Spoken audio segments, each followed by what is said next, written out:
নমস্কার সবাইকে। আপনারা সবাই কেমন আছেন? তো আজকে আপনাদের সাথে শেয়ার করছি ঝিঙে আলু চিংড়ি মাছ দিয়ে তরকারি। গরমের দিনে এরকম হালকা পাতলা তরকারি খেতে ভালোই লাগে। তো আমি কিভাবে এটা রান্না করছি সেটা আপনাদের সাথে আজকে শেয়ার করতেছি। প্রথমে আমি আলুগুলোকে তেলে ভালো করে ভেজে নিয়েছি। ওটা ভাজা হয়ে গেলে সেই কড়াইতে একটু জল দিয়ে আমি চিংড়ি মাছগুলো দিয়ে দেব। তার মধ্যে একটু লবণ, একটু হলুদ আর একটু মরিচগুলো দিয়ে চিংড়ি মাছটাকে আমি ভালো করে জাল দিয়ে নেব। ওটা জাল হয়ে গেলে আমি একটু সামান্য একটু তেল দিব। যখন দেখা যাচ্ছে যে চিংড়ির উপরে তেলের আবরণটা চলে এসেছে, তার মধ্যে আমি যে আলুগুলো ভেজে রেখে দিয়েছিলাম সেগুলো দিয়ে দিব। একটু নাড়িয়ে চাড়িয়ে পরিমাণ মতো জল দিয়ে দিব।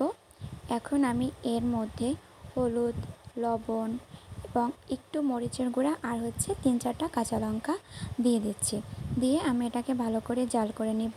তারপরে আমি ঝিঙেগুলো দিয়ে দেব। ঝিঙেগুলো দিয়ে নাড়িয়ে চাড়িয়ে কিছুক্ষণ পরে হয়ে আসলে আমি এর মধ্যে একটু জিরা বাটা দিয়ে দেব। তারপরে এটা নামিয়ে আমি তেল ফোড়ন দেওয়ার জন্য একটু তেল আর একটু জিরা দিয়ে দিচ্ছি, আর একটা শুকনো লঙ্কা দিচ্ছি। দেওয়া হয়ে গেলে তারপরে ফোড়ন দিয়ে এটাকে আমি নামিয়ে নেব। দেখুন এটাকে লাস্টে দেখতে কেমন লাগছে, এটা খেতে অনেক মজা হয়েছিল।